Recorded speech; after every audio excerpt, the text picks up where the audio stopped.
banker adopted 5 homeless children in his final days alive, and what they did. Richard Thompson felt the weight of his 72 years as doctors whispered worriedly outside his room at Mercy Memorial Hospital in Sacramento. The former banker had been rushed in after a health scare that put the entire medical team on alert, but his mind remained clear enough to know time was running out. That's when he heard hurried footsteps in the hallway and children's voices whispering something about room 307. His heart raced. It was them. The 5 children he'd secretly visited at Holy Angels Children's Home for over 6 months had discovered where he was hospitalized. The door opened slowly, and 5 small figures tiptoed in. 12-year-old Tyler led the group, holding little 6-year-old Emma's hand. Behind them came 9-year-old Olivia and 8-year-old twins Ethan and Noah, all with eyes full of restrained tears. "Mr. Richard," Emma whispered, running to the bed. "We heard you were sick and ran away from the home to see you." Richard tried to sit up, ignoring the pain in his chest. His eyes filled with tears, seeing those little faces he'd learned to love as if they were his own grandchildren. "Kids, how did you get here?" "Tyler found out on the director's computer that you were here," Olivia explained, her voice trembling. "She left the adoption papers open on the screen by mistake." The old banker felt a mix of joy and worry. He'd started the joint adoption process for all 5 children weeks before being hospitalized, but never expected them to find out so soon. The procedure was still underway, full of red tape and legal hurdles he'd hoped to resolve before telling them. "Ms. Deborah tried to stop us from leaving," said Ethan, referring to the home's director. "But we escaped when she went to talk to the inspectors." "Mr. Richard, is it true you want to be our dad?" asked Noah, eyes shining with hope. Before Richard could answer, Nurse Sarah entered the room and froze in the doorway, stunned. "How did these children get in here? Visiting hours are over, and minors aren't allowed."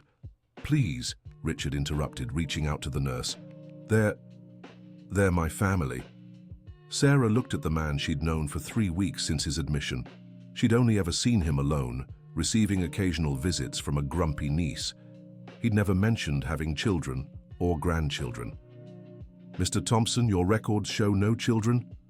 "Not officially yet," he said, pulling Emma closer. "But I'm in the process of adopting these 5. They ran away from the home to see me." Dear listener, if you're enjoying this story, please like and especially subscribe to the channel. It helps us newcomers tremendously. Now, continuing, Nurse Sarah knew she should call security and return the children to the home immediately. But something in Richard's expression and how the children lovingly crowded around his bed made her hesitate. "Mr. Thompson, you're very weak. These children shouldn't be here without authorization." "Nurse Sarah," said Emma, using the affectionate term the children gave hospital staff. "We promise not to make a mess. We just want to stay a little while with Daddy Richard." The nurse's heart clenched. Daddy Richard. It was the first time she'd heard anyone call the lonely patient that. "How did you even get here?" Sarah asked, stepping closer. "Ms. Meredith, who works in cleaning over at the shelter, knows Ms. Pamela from here at the hospital," explained Tyler, always the most articulate of the group. "She told us Mr. Richard was hospitalized and even helped us get in through the staff entrance." Richard Thompson smiled weakly. Meredith was one of the cleaners who had seen him many times during his visits to the shelter. A simple woman, a mother of 4, who always showed genuine affection for the abandoned children. "And does Director Deborah know you left?" The children exchanged worried glances. "We left a note saying we'd be back," lied Olivia, trying to protect her foster siblings. Richard knew those expressions well. He had spent months observing every gesture, every reaction from these children during his weekly visits to the shelter. He could tell when they were lying, when they were scared, when they were hungry or cold. He also knew Deborah Wilson, the director of Holy Angels Home, wasn't exactly someone who genuinely cared about the well-being of the children under her care. "Sarah," he said, holding the nurse's hand, "can I count on you not to report them? At least until I talk to the doctor about my condition?" The nurse looked at the 5 children, noticing their simple but clean clothes, their well-kept hair despite their circumstances, and most of all, the genuine love shining in their eyes as they looked at the man in the bed.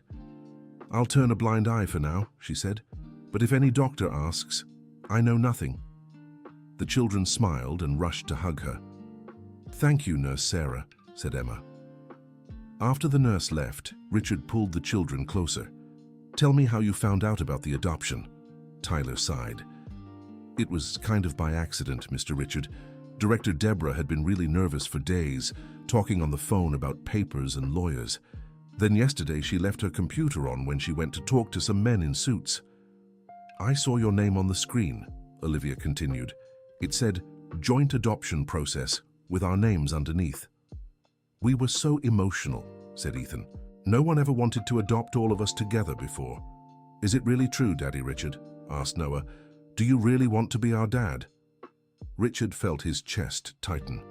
He had spent the last 6 months visiting that shelter, initially as part of a charity initiative from his old company, but gradually growing attached to these 5 particular children who, for some reason, could never get adopted.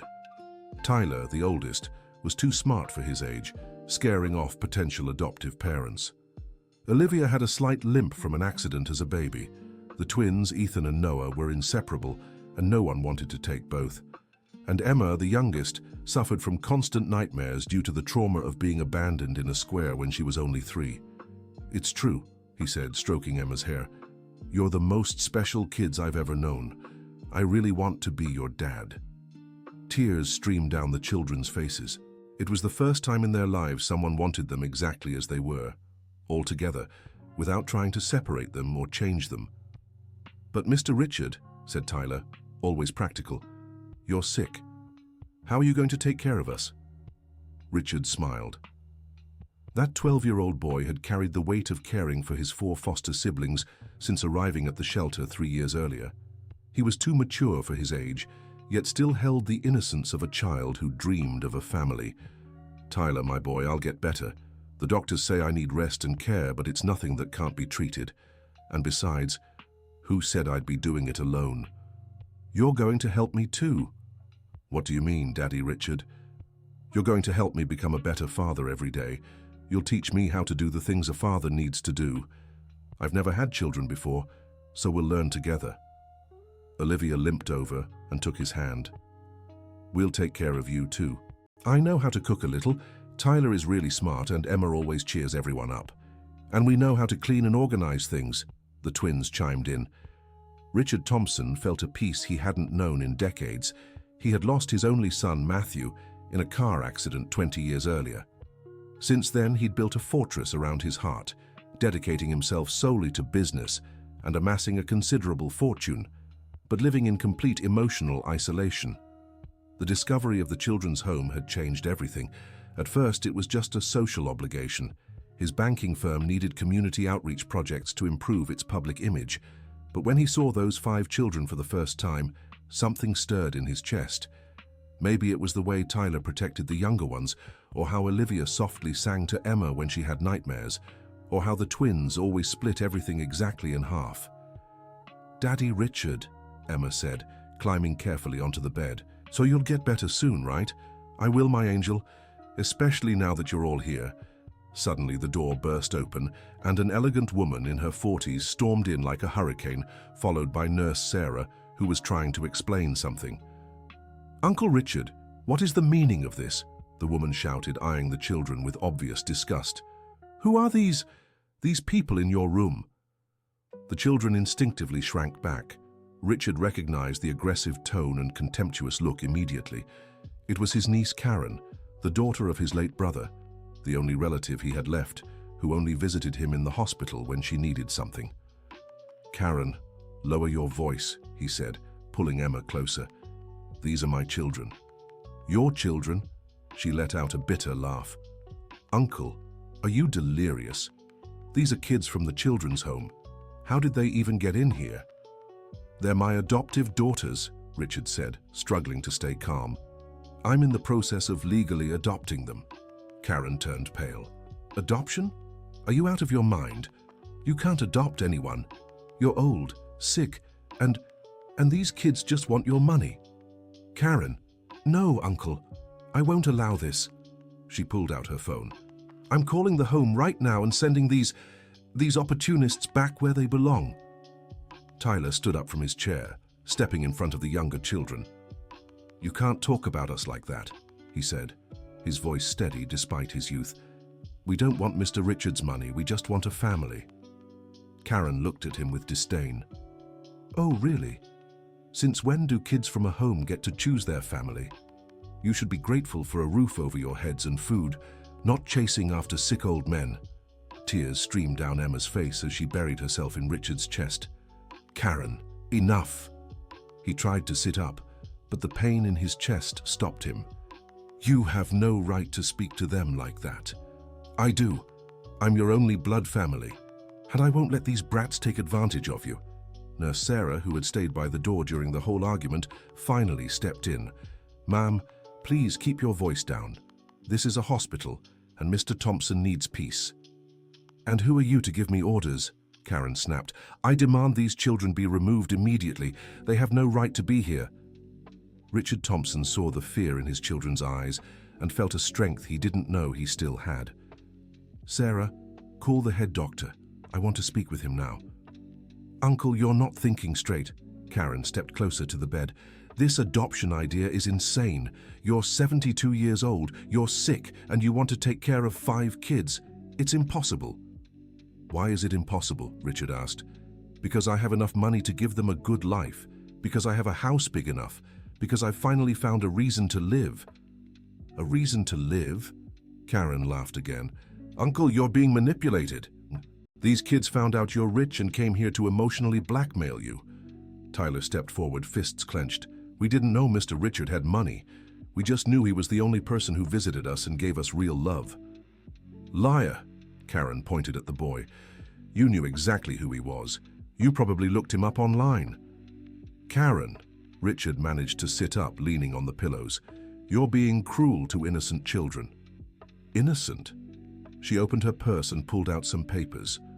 "Uncle, I looked into these kids. Do you know why they were never adopted? Because they're troubled. This one," she pointed at Tyler, "ran away from the home 3 times. This one," she pointed at Olivia, "has a physical disability. These 2," she gestured to the twins, "are hyperactive and hard to control. And this little one has sleep disorders and panic attacks." The children lowered their heads, ashamed. All the accusations were true, though Karen had presented them in the cruelest way possible. Richard felt his blood boil. "Get out of my room," he said in a voice he hadn't used in years. "Get out now!" "Uncle, I said get out!" The shout echoed down the hallway, bringing 2 hospital security guards running. Karen stuffed the papers back into her purse, shot a venomous look at the children, and stomped out of the room. "This isn't over," she yelled from the hallway. "I'll stop this madness one way or another."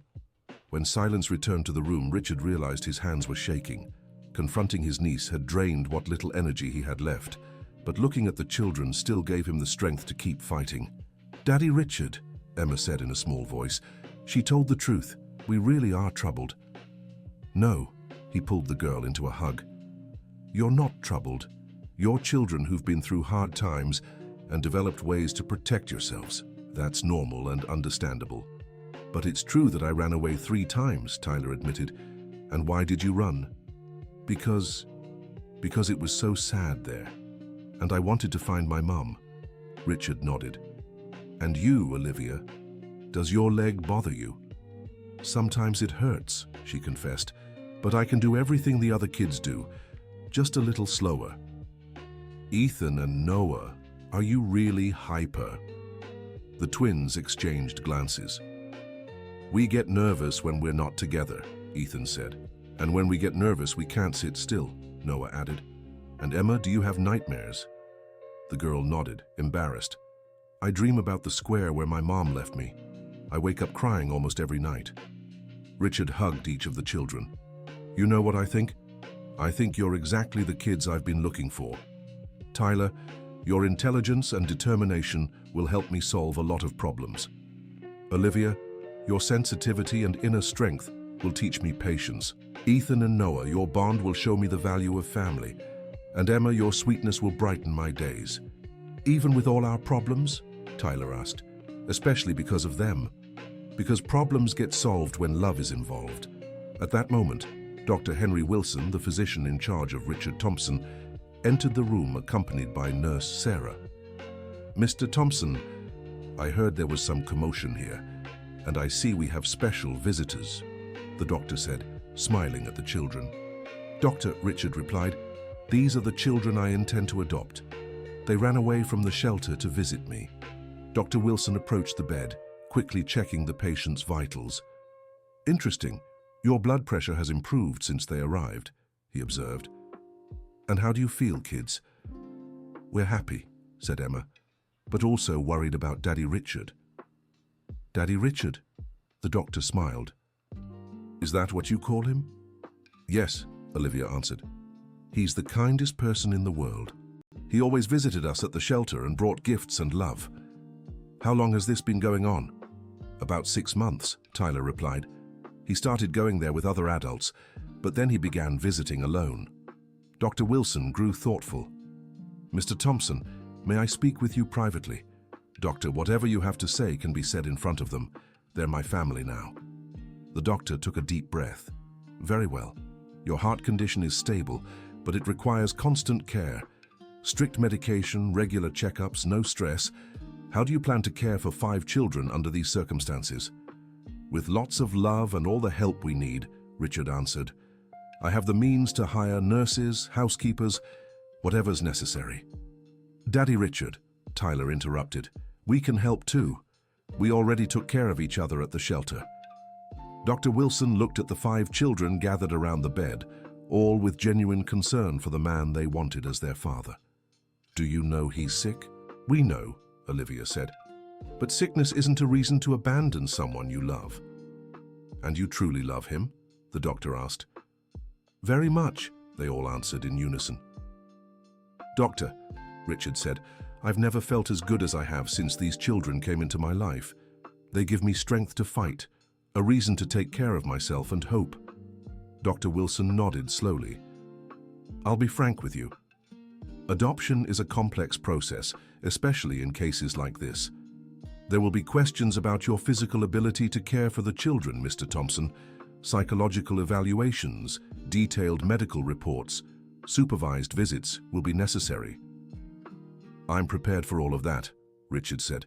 "And kids, do you understand that if the adoption isn't approved, you'll have to return to the shelter?" Silence filled the room. It was a possibility none of them wanted to consider, but it had to be faced. "We understand," Tyler said, holding his younger sibling's hands, "but we'll fight to stay together." "Very well," Dr. Wilson said. "I'll speak with the hospital's social worker. But first we need to address the immediate issue. You ran away from the shelter and must go back." "Please, doctor," Emma begged, "let us stay just for today." The doctor looked at Richard, who had closed his eyes, clearly exhausted from the discussion with his niece and the emotions of reuniting with the children. 1 hour, he decided.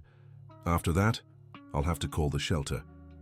Dear listener, if you're enjoying the story, don't forget to like and especially subscribe to the channel. It helps us a lot as we're just starting out. Now, continuing. After the doctor left, the children settled around Richard's bed. Emma climbed up carefully and nestled beside him, while the others pulled chairs closer. "Daddy Richard," Olivia whispered, "is the lady who came here your family?" Richard sighed. "Karen is my niece, the daughter of my younger brother who passed away 10 years ago.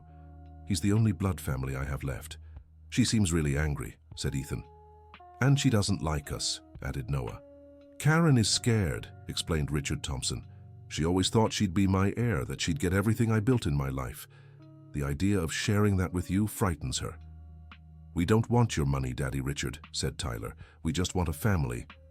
"I know, son, but for her that's hard to understand." Emma nestled closer into Richard Thompson's arm. "Tell us about your real family. Did you have children?" The old banker's heart tightened. It was a story he hadn't told in years, a pain he'd learned to carry in silence. "I did have a son, Matthew. He'd be about Tyler's age now if he were still here." "What happened to him?" Tyler asked carefully. "Matthew was 12 when he passed. He was coming home from school when a drunk driver hit his mother's car." The children fell silent. understanding without needing further explanation. And Matthew's mom, she passed in the accident too. After that, I closed my heart to the world. I thought I could never love someone like that again. But now you can, Emma said, kissing his cheek. Yes, now I can. You've taught me that a heart can heal when it finds the right people to love. Olivia got up from her chair and moved closer to the bed. Daddy Richard, we understand your pain. All of us have lost someone. I lost my grandma who raised me. Tyler lost his mum. The twins lost their dad. And Emma, well, she was abandoned, but that hurts just as much. That's why we get each other, Tyler said. We know what suffering is, and we also know what it's like to need someone. Richard Thompson hugged each of the children, feeling a peace he hadn't known in 20 years. They were right. They were souls who recognized each other in pain and healed through love. Tell me about your life at the home, he asked.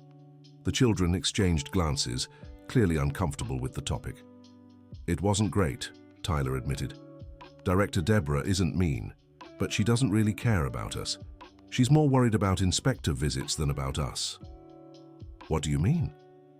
She only cares when someone important is coming to visit, Olivia explained. Then she makes sure everything's clean, buys better food, and tells us to stay quiet and smile. And the rest of the time? The rest of the time we kind of fend for ourselves, Ethan said. Ms. Meredith and Aunt Rachel, who work in cleaning and the kitchen, looked after us, Noah added. They're really kind, Emma said. They always gave us hugs when we were sad. Richard Thompson grew concerned. During his visits to Holy Angel's home, he'd always been greeted by Director Deborah, who only showed him the most organized parts of the place. He'd never suspected things might be different when no visitors were around. What about food? Did you go hungry? Not exactly, Tyler said, but sometimes the food wasn't great, and when someone important visited, suddenly there'd be fruit and sweets. Aunt Rachel always tried to make the food as tasty as she could, Olivia defended, but she said there wasn't much money to buy good things. Richard made a mental note. He knew the budget allocated to Holy Angel's home. As a former banker and major donor to the institution, he had access to financial reports. If the food was bad, it wasn't due to lack of funds. What about clothes, toys, books? We had the basics, Tyler said, but most things were old donations. And when new, nice donations came in, sometimes they'd disappear. Disappear how? The children exchanged uneasy glances again.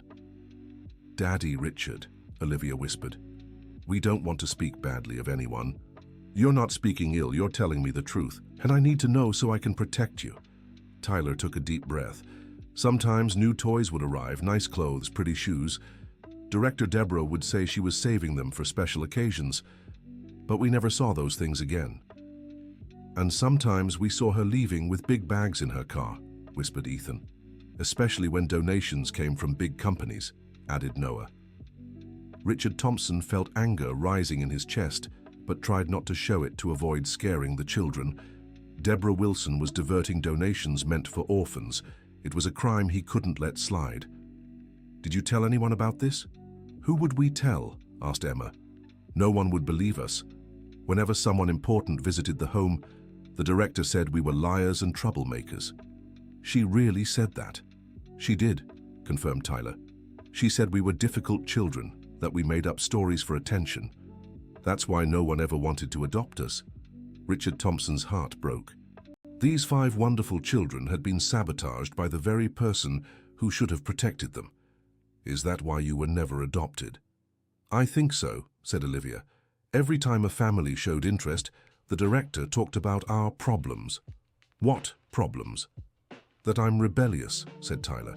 That Olivia is disabled. That the twins are hyperactive. That Emma is traumatized. But you're just normal kids with tough pasts, said Richard. Any loving family would understand that. That's why we were so happy when you started visiting us, said Emma. You were the first person who didn't care about our problems. Because they're not problems, he kissed her forehead. They're just things that make each of you special. At that moment, commotion erupted in the hallway. Raised voices, hurried footsteps, someone shouting about runaway kids. The door swung open, and a stern-faced, middle-aged woman strode in, followed by two men in suits. "There you are," the woman shouted. The E. Deborah Wilson, director of Holy Angels Home. She introduced herself to Richard. "And these are Child Protective Services inspectors." The 5 children shrank back around the bed, clearly terrified. "You ran away from the home," Deborah continued. "You caused a huge mess. We had to call the police, the inspectors, half the city looking for you. We left a note," Tyler began. "A note? A note?" Deborah stepped forward threateningly. "You think you can just leave whenever you want because you scribbled a little note?" "Ms. Wilson," Richard interrupted, trying to sit up. "They came to visit me because they heard I was sick." "And who are you?" one of the inspectors asked. "Richard Thompson. I'm in the process of adopting these 5 children." Deborah and the inspectors exchanged surprised glances. "Adoption?" Deborah scoffed. "Sir, do you have any idea how troubled these children are?" "They're not troubled," Richard shot back. "Oh, really?" Deborah laughed. "This one," she pointed at Tyler, "has run away 3 times and is a bad influence. This one," she gestured to Olivia, "needs special medical care for her disability. These 2," she indicated the twins, "are hyperactive and impossible to control in class. And this little one," she glared at Emma, "has serious psychological issues." "Stop!" Richard shouted, with what little strength he had. "Stop talking about my children like they're defective." "Your children?" An inspector stepped forward. "Sir, according to our records, the adoption process is still in its early stages. These children remain under state custody." "And they ran away from the institution that shelters them," added the other inspector. "That's a serious offense." Emma began to cry softly, clinging to Richard Thompson's arm. "Please," he begged. "They're just children who wanted to visit someone who's sick. They didn't do anything wrong." "Mr. Thompson," said Deborah, shifting her tone to something falsely sweet, "you don't understand the responsibility of caring for 5 children with special needs, especially at your age and health condition." "I understand my responsibility perfectly." "No, you don't," she shook her head. "These children need strict discipline, psychological support, medication in some cases. It's not something a single elderly man can handle." "What medication?" Richard asked, alarmed. "Tyler takes sedatives to control his aggression," Deborah said. "Emma takes sleeping pills. The twins are on medication for hyperactivity." Richard looked at the children, who seemed even more frightened. "Is this true?" Tyler shook his head. "We only got medicine when we caused trouble. When the director got mad at us." "What do you mean?" "When we questioned something or complained about the food," Olivia whispered. "Or when we cried at night," Emma added. Richard felt sick. This wasn't medical care. It was sedation to make the children easier to control. "Sir," one of the inspectors said, "you have to understand these children require specialized care. They can't just leave the institution whenever they want." "They came to see me because they were worried about me. That shows they're capable of love and care, not that they're problematic." "It shows they're manipulative," Deborah said. "They found out you have money and came to emotionally blackmail you." "That's a lie!" Tyler shouted, jumping up from his chair. "We didn't know Mr. Richard had money." "Of course you did," Deborah shot back. "You looked him up online and found out he's a wealthy banker." "We didn't even know he was a banker," Olivia protested. "To us, he was just the kind man who visited us at the home," Ethan said. "And always gave us hugs when we were sad," Noah added. Deborah turned to the inspectors. "See how manipulative they are? They play the victim to get what they want." Richard tried to get out of bed, but the pain in his chest stopped him. "These children aren't manipulative.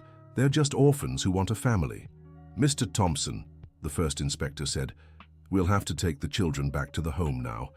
You can continue the adoption process through the proper legal channels." "Please," Emma begged, clinging to Richard's arm, "let us stay just a little longer." "You can't stay," Deborah said, yanking the girl by the arm. "You've already caused enough trouble for one day." "Let go of my daughter," Richard shouted. "She's not your daughter," Deborah snapped. "Not yet, and maybe never, given your condition." The 5 children burst into tears, clinging to each other and the hospital bed. "Daddy, Richard," Emma cried. "I don't want to go back." "Me neither," Olivia sobbed. We promise we'll be good, Ethan pleaded.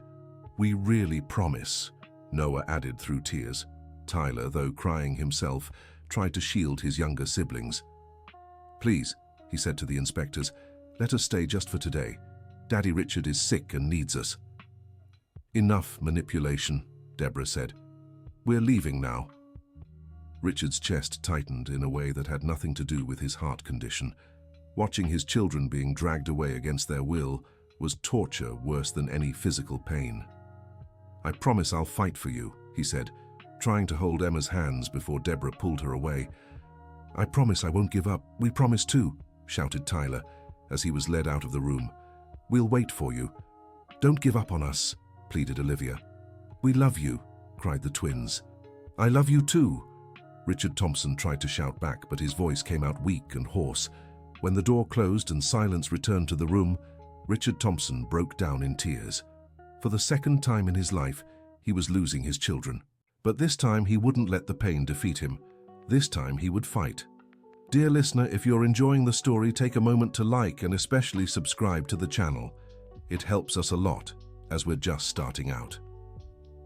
Now continuing. Nurse Sarah entered the room a few minutes later and found Richard Thompson crying silently, staring at the door through which the children had left. Mr. Thompson, she said softly, I'm so sorry for what happened. Sarah, he wiped his eyes with the back of his hand, I need your help. What do you need? I need to know the truth about Holy Angel's home. During the months I visited, they only ever showed me what they wanted me to see. But today, talking to the children, I discovered some disturbing things. Sarah moved closer to the bed. What kind of things? Richard told her about the misappropriation of donations, unnecessary medication, the sabotage of adoptions, and how Deborah would demean the children in front of potential adoptive families. That's very serious, said Sarah. If it's true, it needs to be reported. It is true. I saw it in my children's eyes. They wouldn't lie about this. What do you plan to do? I'll hire the best family lawyer in town. I'll investigate that director. I'll do whatever it takes to get my children out of there. Sarah nodded. You can count on me. I've worked here for 15 years and know a lot of people. If you need contacts or information, come to me. Thank you, Sarah. You're an angel. 2 hours later, Richard received a visit from Dr. Edward Smith, a family law attorney recommended by a colleague from the bank. Mr. Thompson, the lawyer said after hearing the whole story, I won't lie to you. Your case is complicated. Your age and health condition will be questioned by the prosecutors. But the fact that you have financial resources and a genuine motivation for adoption works in your favor. And what about the irregularities at the home? That could be a major advantage. If we can prove the children were being mistreated or neglected, it will strengthen your case, but we'll need concrete evidence. How can I get that evidence? Dr. Smith thought for a moment. We'd need to speak with staff from the home who can testify about the irregularities. Former employees, other vendors, people with information about the misappropriation. What if I hired a private investigator? That would be a good idea, but we have to be careful not to appear as if we're targeting the director without cause. Doctor, Richard said, these children have suffered too much already. I can't let them go back to a situation of neglect or abuse. I understand your concern. I'll prepare a petition to expedite the adoption process and simultaneously request an investigation into the home. But you need to understand, this could take months. Months? Richard was alarmed. They'll stay in that situation all that time. Unfortunately, the justice system is slow, but I'll do everything in my power to speed things up. After the lawyer left, Richard was alone with his thoughts. He knew he had a tough fight ahead, but he also knew he had no choice. Those 5 children had brought back his will to live, and he wasn't going to give up on them. The next day, he received a visit from Karen, his niece, accompanied by another lawyer. Uncle Richard, she said, feigning concern, I spoke to my lawyer about this adoption story. He told me you might be the victim of a scam. A scam? Richard Thompson sat up in bed. What scam? Karen's lawyer introduced himself. I'm Dr. Robert Mitchell. Mr. Thompson, There are criminal groups that specialize in using children to scam elderly and lonely people. That's ridiculous. It's not, Karen insisted. Uncle, don't you think it's strange that exactly 5 troubled kids who were never adopted just happened to choose you? They didn't choose me. I chose them. But how did they know you were hospitalized here? Dr. Mitchell asked. How did they manage to escape the shelter and get to the hospital?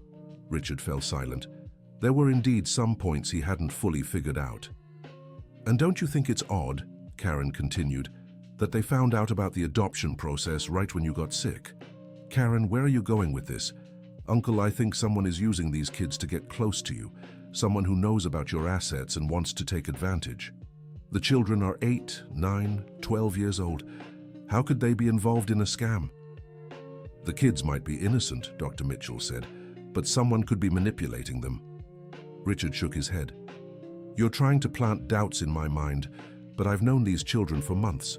I know their love is genuine. Uncle, Karen moved closer to the bed, you're emotionally vulnerable. You lost Matthew 20 years ago, and now in your old age, 5 needy kids show up saying they want to be your family. It's natural for you to be moved.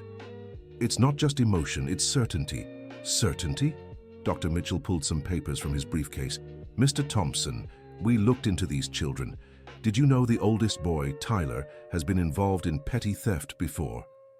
That's a lie. It's not a lie. It's right here in the Child Protective Services report. He showed the papers. He was caught stealing food from a market a year ago.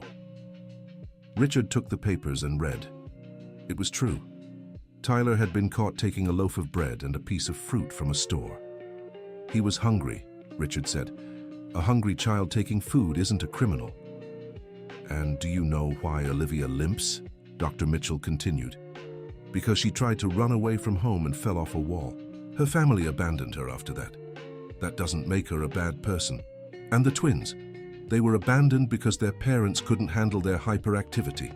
And little Emma? She was left in a park because her mother said she brought bad luck. Richard's heart ached with each story, not with disappointment in the children, but with anger at the adults who had failed them.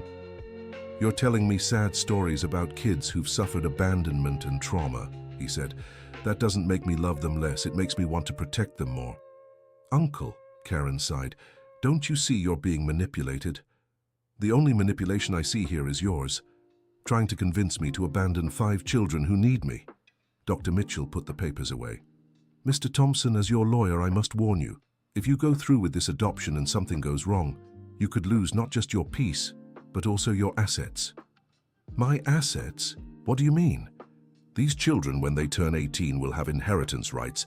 If they've been trained for this, they could have learned to fake filial love for years.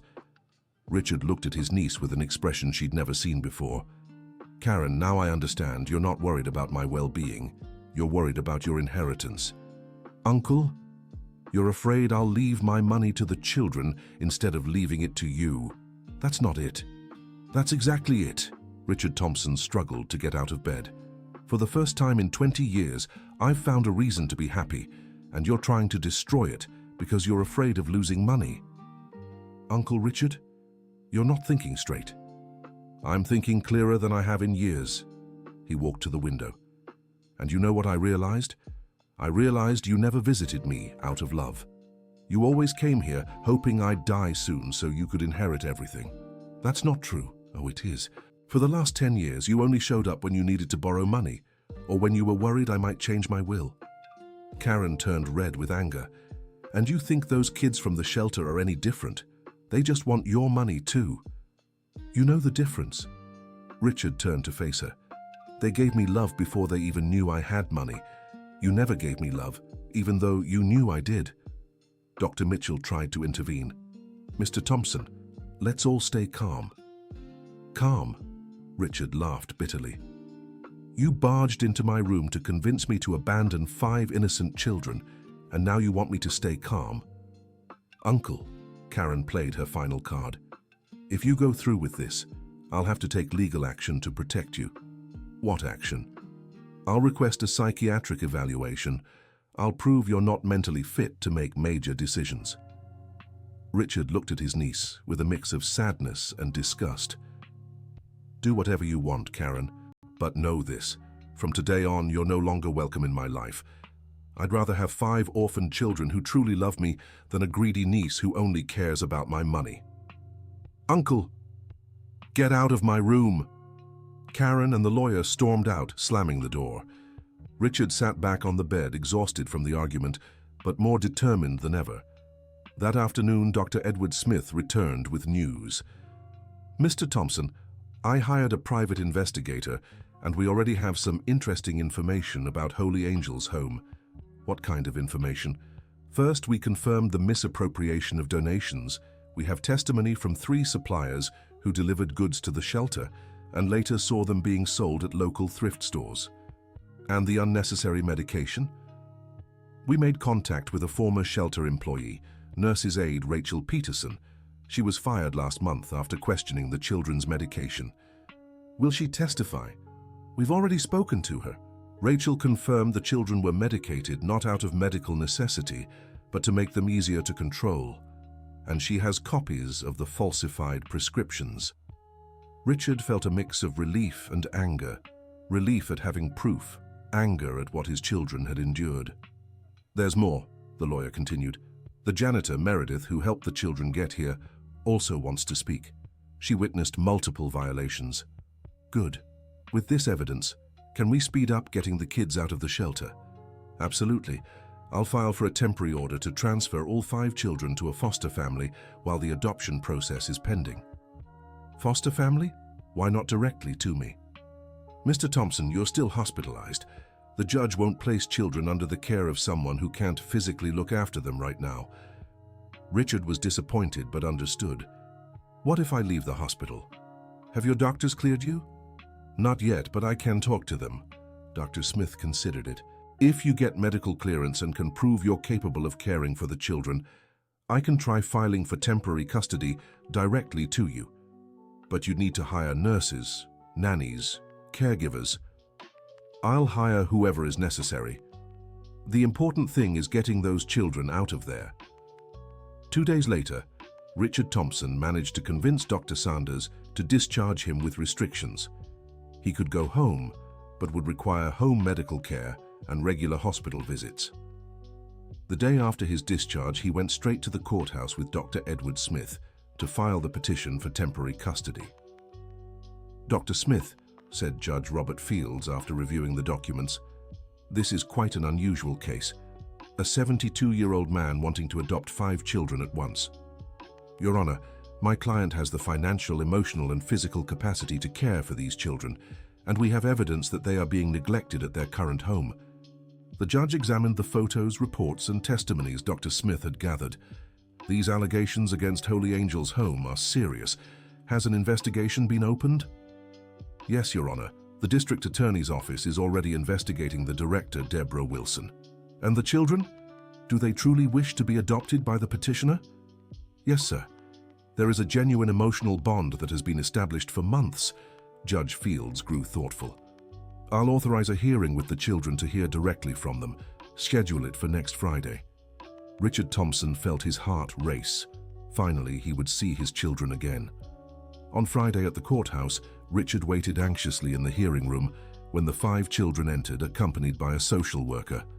"Daddy Richard!" Emma shouted, running into his arms. "My angel!" He hugged her tightly, tears welling in his eyes.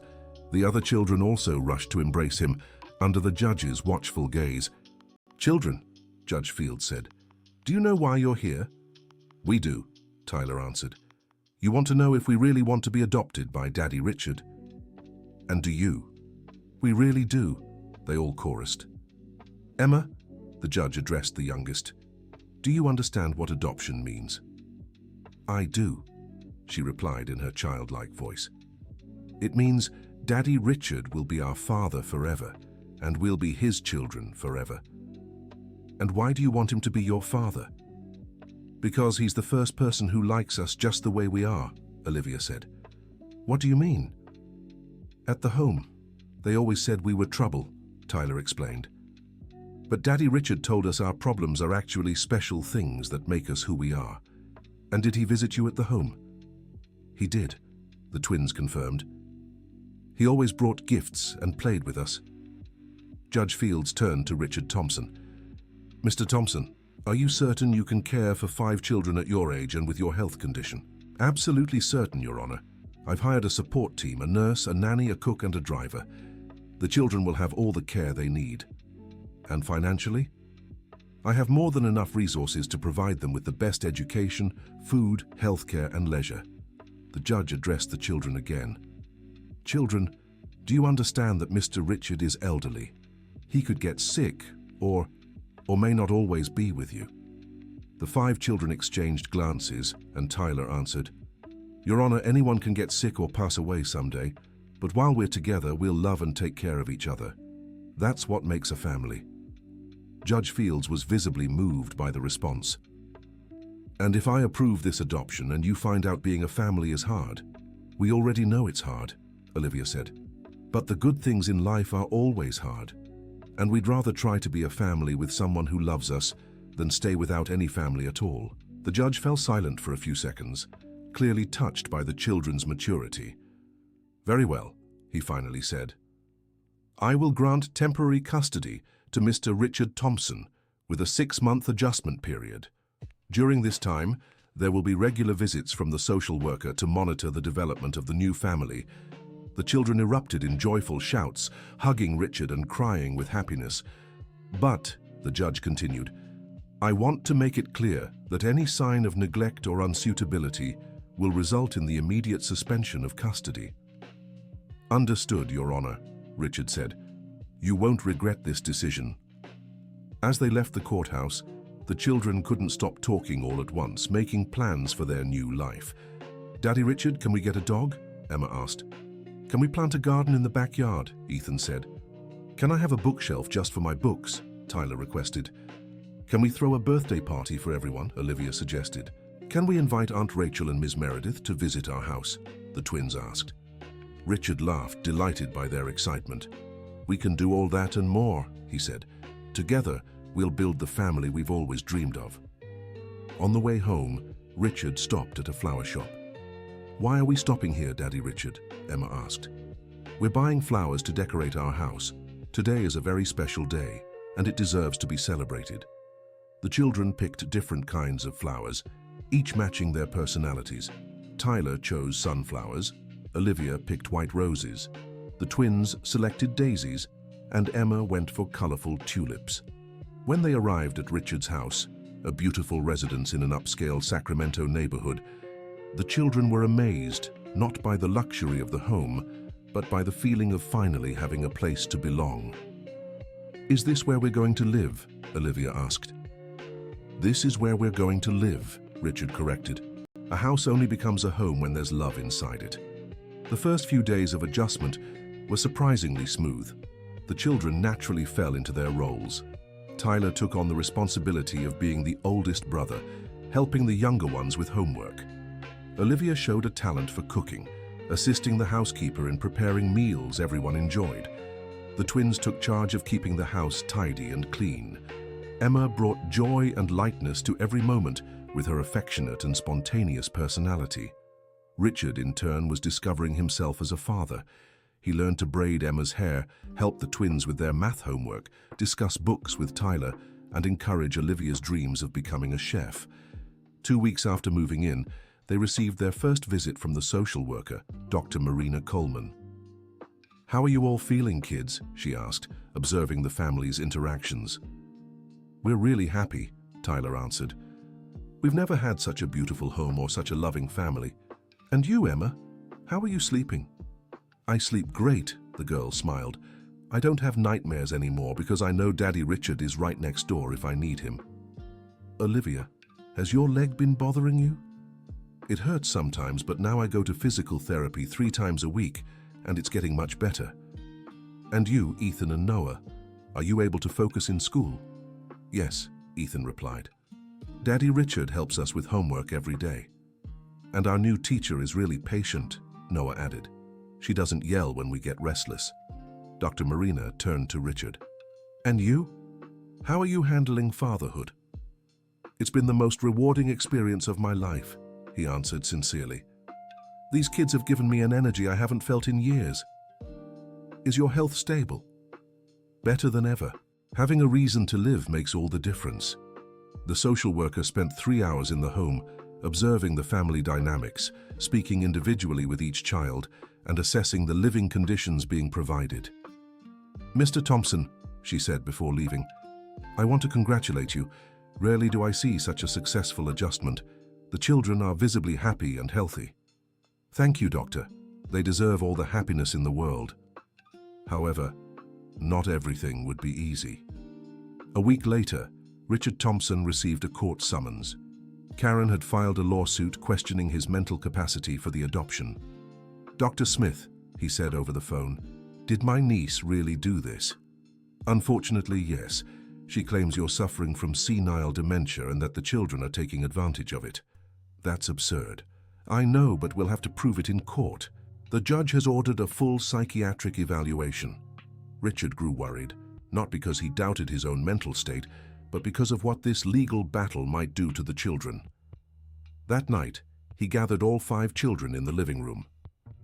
"Kids, I need to tell you something," he began. "What is it, Daddy Richard?" asked Tyler, always attuned to shifts in his father's mood. "My niece Karen hasn't given up on trying to separate us.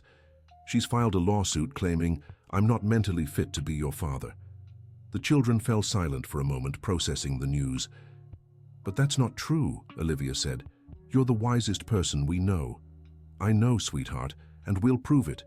But I want you to know there might be some tough weeks ahead." "Daddy Richard," Emma said, climbing onto his lap, "will we have to go back to the home?" His heart clenched. "I'll do everything I can to prevent that. But I need you all to be strong and brave in case a judge or social worker comes here to ask questions." "What kind of questions?" Ethan asked. "They might ask if I act strangely, if I forget things, if I don't take good care of you." "But none of that is true," Noah said. "I know, but I want you to always tell the truth about our life here, even if it's hard." Tyler stood up from his chair. "Daddy Richard, we're not afraid of the truth. The truth is, you're the best father we could ever have." The other children nodded in agreement, hugging Richard in a show of support that moved him deeply. The psychiatric evaluation was scheduled for the following week.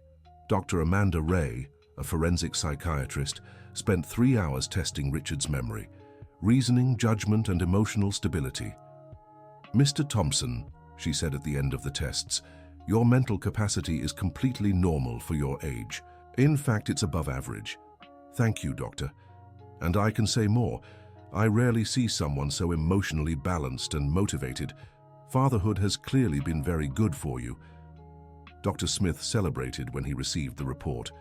"Mr. Thompson, the psychiatric evaluation is extremely favorable, but Karen won't give up easily. She's hired a new lawyer and is preparing other arguments." "What arguments?" "Now she's claiming the children themselves are too troubled for a successful adoption." Richard was outraged. "What do you mean?" "She wants to prove Tyler is aggressive, that Olivia needs overly complex medical care, that the twins are uncontrollable, and that Emma has severe psychological trauma. That's cruelty. She's attacking innocent children to get what she wants." "Exactly. But we have an advantage.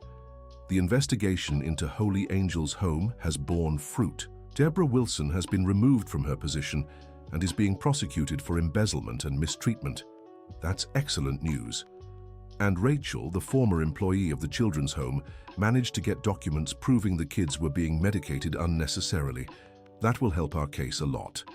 The final hearing was scheduled for a month later. During that time, Richard Thompson and the children experienced some of the best moments of their lives, but always with the shadow of uncertainty about the future.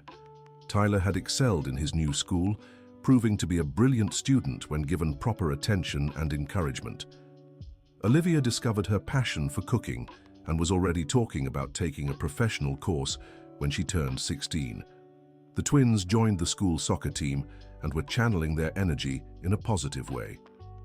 Emma had completely stopped having nightmares and had become a cheerful, talkative child. Richard, for his part, had never felt so fulfilled. His health was stable, his home was full of life and laughter, and he had discovered a capacity to love he didn't know he still had. But their happiness was interrupted 3 days before the final hearing when they received an unexpected visit. It was Karen, accompanied by two social workers he didn't know. "Uncle Richard," she said, feigning concern. "These are social workers Dr. Paul Sanders and Dr. Lucy Ferguson. They're here to conduct an emergency assessment of the children's situation." An emergency assessment? Richard was alarmed. "Why?" Dr. Sanders showed a document. "Mr. Thompson, we received an anonymous complaint alleging that the children are being neglected and that their mental health has deteriorated rapidly." "That's absurd. Who made this complaint?" "We can't reveal that, but we're required to investigate." The 5 children appeared in the room, drawn by the loud conversation.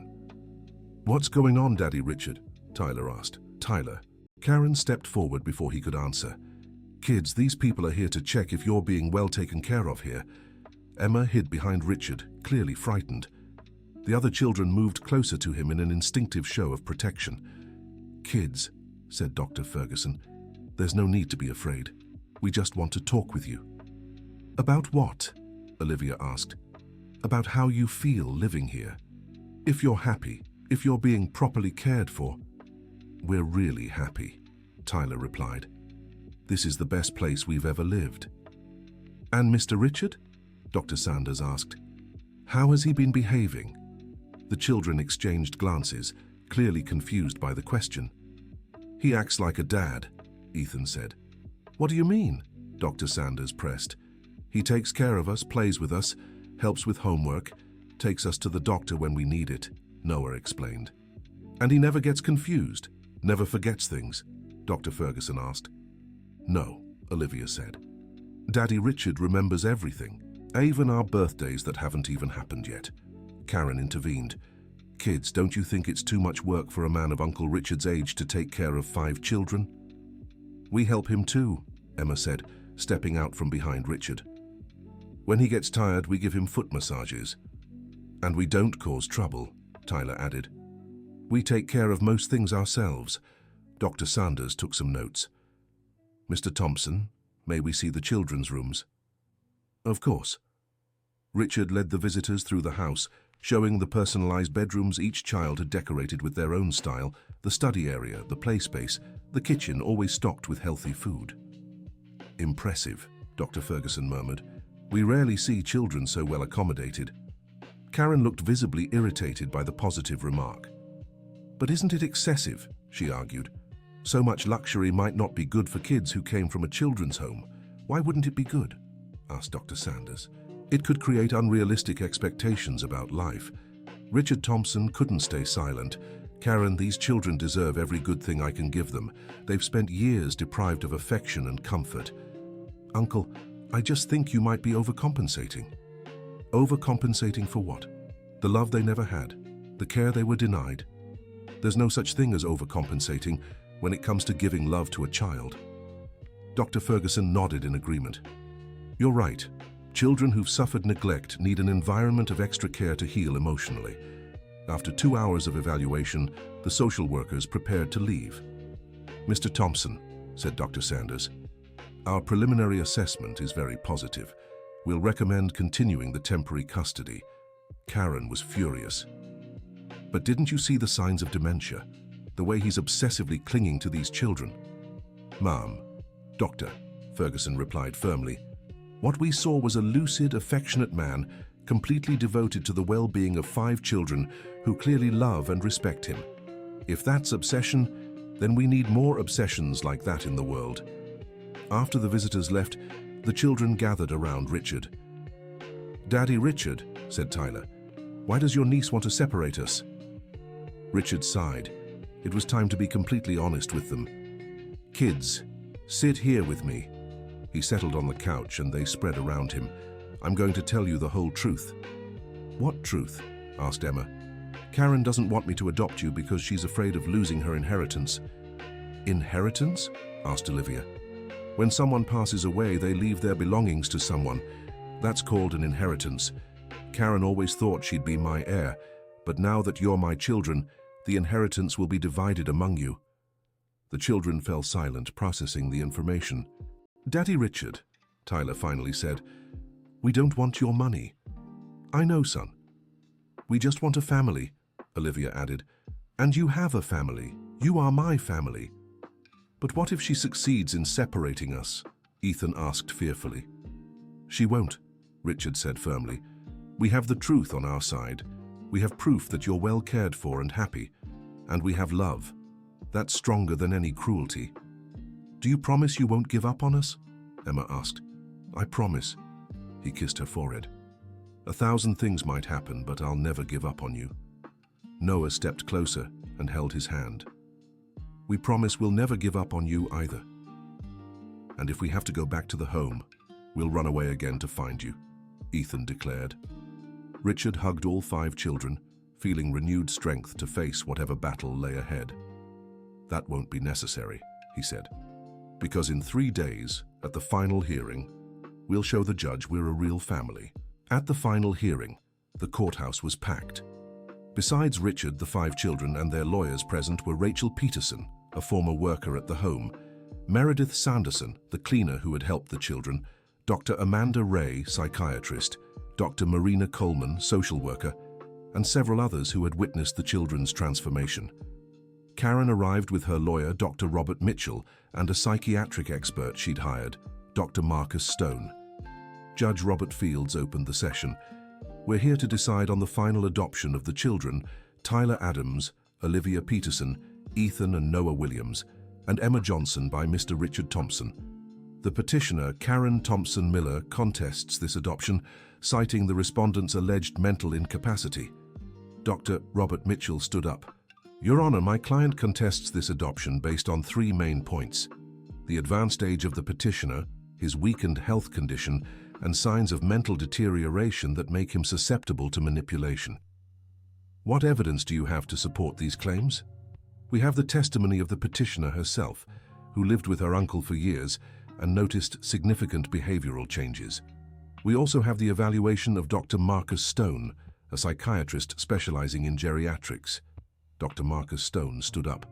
Your Honor, after analyzing the case, I can confirm that the petitioner shows clear signs of early-onset senile dementia, characterized by impaired judgment, excessive emotional vulnerability, and a tendency to make impulsive and inappropriate decisions for his age. What was the basis for this evaluation? Asked the judge. His sudden and irrational decision to adopt 5 children simultaneously after a lifetime of being single. This is not normal behavior for a 72-year-old man. Dr. Edward Smith stood to object. Your Honor, with all due respect, my client underwent a full psychiatric evaluation with Dr. Amanda Ray, who confirmed his full mental capacity. Dr. Amanda, said the judge, can you confirm your assessment? The psychiatrist stood. Yes, Your Honor. Mr. Thompson has full mental capacity, intact memory, sound judgment, and emotional stability above average for his age group. There are no signs of dementia or any other cognitive impairment. But doctor, interrupted Dr. Mitchell, don't you find it strange that a 72-year-old man would want to adopt 5 children? No, I don't. I find it admirable. Moreover, during my evaluation, it became clear that this decision has brought significant benefits to Mr. Thompson's mental and physical health. Karen stood up. Your Honor, may I testify? You may. Uncle Richard has always been a reserved and calculated man. He never showed interest in children. Suddenly, at 72, he decides to adopt 5 orphans. That's not normal. And what explanation would you give for this change? Asked the judge. He's being manipulated. These children found out he's wealthy and are using emotional blackmail. Tyler rose from his seat. Can I speak, Your Honor? You may, Tyler. You're lying, ma'am. We didn't know Daddy Richard had money. We only knew he was good to us. How can you prove that? Asked Dr. Mitchell. Because when he first started visiting us at Holy Angel's home, he never talked about money or a big house. He just played with us and asked if we were okay. Olivia also stood up. And when we found out he was rich, we were even scared, but then he explained that money didn't matter. What mattered was love. The judge turned to Richard Thompson. Mr. Thompson, how do you explain your decision to adopt 5 children at this stage of your life? Richard stood leaning on the cane he now used. Your Honor, I lost my only son 20 years ago. Since then, I've lived an empty life devoted only to work. When I met these 5 children, They awakened in me a will to live that I thought I'd lost forever. But don't you consider your age a hindrance? I consider my age an advantage. I have life experience, financial stability, and the time to devote myself entirely to them. How many 30-year-old parents can say the same? Dr. Smith stood. Your Honor, I'd like to call Rachel Peterson to testify. Rachel approached the stand, visibly nervous. Ms. Rachel, said the judge, did you work at Holy Angels Home? I did for 3 years, Your Honor. I was fired because I reported the mistreatment of the children. What mistreatment? The children were being medicated without medical necessity, just to keep them quiet. Donations were being diverted by the director, and whenever a family interested in adoption came forward, the director would only highlight the negative aspects of the children. Do you know the 5 children who are here today? I've known them since they arrived at the shelter. They're wonderful children, Doctor. Intelligent, affectionate, they take care of each other like real siblings. And Mr. Thompson? Did you meet him during your visits to the shelter? Yes, I did. He was the only visitor who truly cared about the children as individuals. He always asked about their dreams, their fears, their hopes. I've never seen such genuine kindness. Karen stood up again. Your Honor, this woman was fired from the shelter. She obviously holds resentment and is not a reliable source. Dr. Smith countered. She was fired precisely for reporting irregularities that were later proven. Director Deborah Wilson is facing criminal charges. The judge took notes. I'd like to hear the children individually. Tyler, can you come forward? Tyler walked to the podium with the straight posture of someone determined to fight for his family. Tyler, you're 12 years old. You're mature enough to understand the seriousness of this situation. Do you really want to be adopted by Mr. Thompson? I really do, Your Honor. He's the first person in my life who made me feel like I could be someone important. How so? At the shelter, they always called me problematic because I asked questions. But Daddy Richard taught me that asking questions is being smart, not problematic. What if he gets sick? He's already elderly. Doctor, my birth mother abandoned me when she was healthy and young. Daddy Richard, even though he's older, would never abandon me. I'd rather have an old dad who loves me than no dad at all. Tyler's words echoed in the silent room, moving everyone present. Olivia, your turn. Olivia approached, limping slightly, but with her head held high. Olivia, you're 9 years old and have a leg disability. Do you think Mr. Thompson can properly care for you? Doctor, he's the first person who doesn't treat me like I'm broken. He says my leg doesn't define who I am. But you need special medical care, and he takes me to all my appointments, Doctor. Physical therapy, orthopedist, even a psychologist to help me gain confidence. At the shelter, I only got pain medication when I complained too much. Ethan and Noah, do you want to speak together? The twins stepped forward, holding hands. Doctors, Ethan said. We always knew we were hard to separate. That's why no one ever wanted to adopt us together, Noah added. But Daddy Richard said we never have to be apart. He said being close is a good thing, not a bad thing. And Emma, you're the youngest, you're only 6. Do you understand what's happening? Emma approached, clutching her teddy bear. I do, Your Honor. The mean lady wants to take us away from Daddy Richard because she wants his money. Karen stood up, outraged. Your Honor, this child is being coached to say that. No one coached me, Emma replied with impressive firmness for her age. I hear things, and I heard the lady at the hospital saying, we just want to take advantage of Daddy Richard. Emma, the judge said gently, do you like living with Mr. Richard? I love it. He sings to me when I have nightmares. He makes pancakes for breakfast, and he never yells at us. What if he gets too old and can't take care of you anymore? Emma thought for a moment. Then we'll take care of him, that's how family works. The judge was visibly moved by the girl's response. Dr. Robert Mitchell tried one last strategy. Your Honor, even if we disregard the mental capacity issue, the fact remains that 5 children are too much responsibility for a 72-year-old man with heart problems. Mr. Thompson, said the judge, how do you intend to handle this practical matter? Richard Thompson stood up. Your Honor, I've hired a full support team, a nurse, a nanny, a private tutor, a driver, and a cook, but more importantly, these children take care of each other. They've developed a natural family unit that makes caregiving much easier.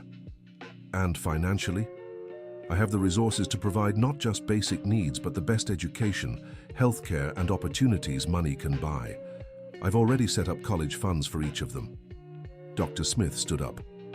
Your Honor, I'd like to call one final witness, Dr. Marina Coleman, the social worker overseeing this family. Dr. Marina stepped forward. Dr. Marina, what is your assessment of this adoption? Your Honor, in 15 years of practice, I've rarely seen such a positive transformation. These children, once considered unadoptable, have flourished in an environment of love and care. Tyler no longer needs medication for aggression and is now one of the top students in his school. Olivia discovered her culinary talents and gained self-esteem. The twins channeled their energy into sports, and Emma has completely overcome her traumatic nightmares. And Mr. Thompson? His health has improved significantly. His motivation to live is evident, and most importantly, he loves these children genuinely and unconditionally. Do you recommend finalizing the adoption? I strongly recommend it. This is a real, functional, and loving family. Dr. Robert Mitchell made one last attempt. Your Honor, even if all this is true now, what happens when Mr. Thompson passes? These children will be orphaned again. Richard Thompson asked to speak. Your Honor, I've prepared a detailed will ensuring that if I'm gone, all 5 children will remain together under the guardianship of people I trust, with sufficient financial resources for their care until adulthood. Additionally, I've established an educational fund guaranteeing college for each of them. Furthermore, added Dr. Smith, statistically, children raised in loving homes, even if they lose their adoptive parents, have far better emotional development than those raised in institutions. The judge left to deliberate. During the 40-minute wait, Richard and the 5 children stayed huddled together, while Karen spoke nervously with her lawyer. When Judge Fields returned, silence filled the room. After carefully reviewing all testimony and evidence presented, I've reached the following conclusion. Richard held his breath, feeling the 5 children cling to him. Love has no age. The ability to be a good father doesn't depend on youth, but on dedication, available resources, and above all, genuine love. Mr. Richard Thompson has demonstrated he possesses all these qualities. The children began crying with emotion. As for the children, they've shown impressive emotional maturity and an authentic family bond both with each other and with the petitioner. For these reasons, I grant the petition for the permanent adoption of all 5 children by Mr. Richard Thompson. Effective today, Tyler, Olivia, Ethan, Noah, and Emma are legally the petitioner's children, with all the rights and responsibilities that entails. The room erupted in joy. The 5 children threw themselves into Richard's arms, laughing and crying at once. Rachel and Meredith applauded tearfully. Dr. Marina wiped her eyes, clearly moved. Karen stormed out, followed by her lawyer. "Daddy!" Emma shouted. "Now it's forever." "Forever," confirmed Richard Thompson, kissing each of his 5 children. Dr. Smith approached to congratulate them. "Congratulations, Mr. Thompson. You've just officially become the father of 5 wonderful children." "Dr. Smith," said Richard, still hugging the kids, "how can I ever thank you for everything you've done for us? Seeing you happy is reward enough." In the months that followed, the Thompson family settled in for good. Richard formalized the children's name changes, and they became Tyler Thompson, Olivia Thompson, Ethan Thompson, Noah Thompson, and Emma Thompson. The house transformed completely. What was once a quiet, lonely home became a lively place filled with laughter, play, and love. Richard set up a study area, a backyard playground, a vegetable garden where the kids planted their own produce, and even built a small library with each child's favorite books. Tyler proved to be a prodigy in math and science, dreaming of becoming an engineer. Olivia honed her culinary skills so well that Richard hired a professional chef to give her private lessons. The twins excelled in soccer and already talked about pursuing sports careers. Emma discovered a love for books and painting, turning one of the rooms into her personal art studio. Richard, in turn, seemed to grow younger. His health remained stable, his energy tripled, and every day brought new joys of fatherhood that filled him with fulfillment. A year after the adoption, the family received a special visit from Rachel Peterson, who had secured a new job at a public school, and Meredith Sanderson, who continued working in cleaning services, but now with much more dignity and respect. "How are our boys?" asked Rachel, hugging each child. "We're great, Aunt Rachel," Emma replied. "Look what I painted." She showed a canvas of the family gathered in their living room. "How beautiful, sweetheart. And you, twins, how's soccer?" "We scored 2 goals in the last game," Ethan said proudly. "And the coach said we've got a future in sports," Noah added. "Olivia," Meredith said, "I heard you're cooking professionally now." "I'm learning so much," Olivia beamed. "Next week I'm making a special birthday cake for Daddy Richard." "Tyler," Rachel asked, "how are your studies?" "Really good, Aunt Rachel. I'm studying to try for a university scholarship when I turn 18. "You won't need a scholarship," Richard said, smiling. "Your college is already guaranteed wherever you choose." "But I want to earn it on my own," Tyler replied.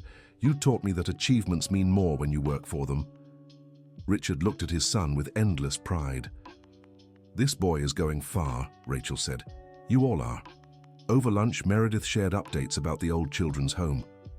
"Holy Angels Home has been completely reformed," she said. "Deborah Wilson was convicted and imprisoned. The new director, Dr. Patricia Sanders, is doing amazing work." "That's wonderful," Richard said. "The other children deserve the same care my kids have here." "Actually," Meredith continued, "the new director wants to speak with you. She'd like to use your story as an example of successful adoption to inspire other families." Richard looked at his 5 children. "What do you think? Do you want to help other kids find families?" "Yes," they all chorused. "Then we'll help." 2 weeks later, Richard and the 5 children visited Holy Angels Home. The difference was astounding.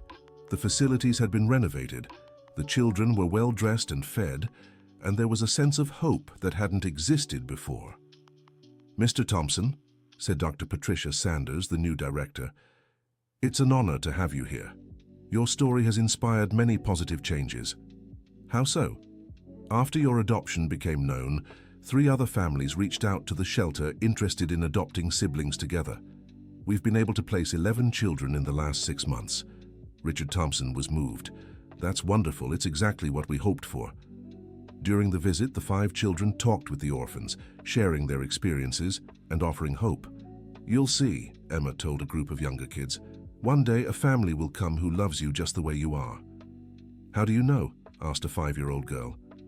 "Because it happened to us," Tyler answered, "and we were considered impossible to adopt." "Really?" "Really," Olivia confirmed, "but real love doesn't care about our problems." At the end of the visit, Richard made a significant donation to the shelter and pledged financial support for other adoption processes. "Mr. Thompson," Dr. Patricia said, "you have no idea the positive impact your story has had. It proved that family isn't about age and that love can transform any situation." "Doctor," he replied, watching his 5 children playing in the yard, "these kids saved me just as much as I saved them." Sometimes families find each other in unexpected ways. 2 years after the adoption, the Thompson family had become a beacon in the city. Richard, now 74, maintained stable health and renewed energy. The children were thriving in every way.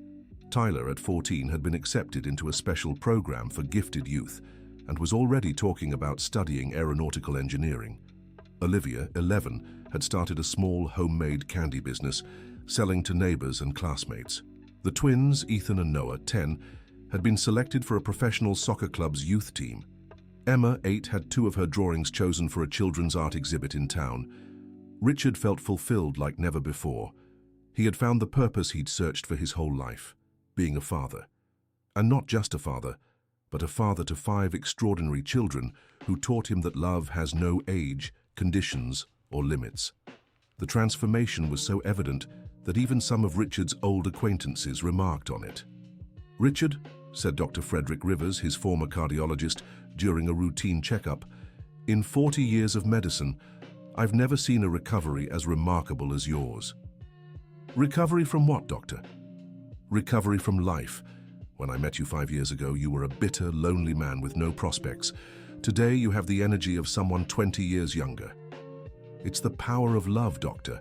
When you have people to love and who love you back, everything changes. Your latest tests are excellent. Your blood pressure is controlled, and your heart is functioning perfectly within the limits of your age. Honestly, I believe those children have added years to your life. Richard smiled. They've added much more than years, Doctor. They've added meaning. On the way home, Richard stopped the car in front of a flower shop. Why are we stopping, Daddy? Emma asked. We're buying flowers to celebrate. Celebrate what? Celebrate that today marks exactly 2 years since you ran away from the shelter to visit me in the hospital. The 5 children exchanged glances and smiled. Daddy, Tyler said, that was the most important day of our lives.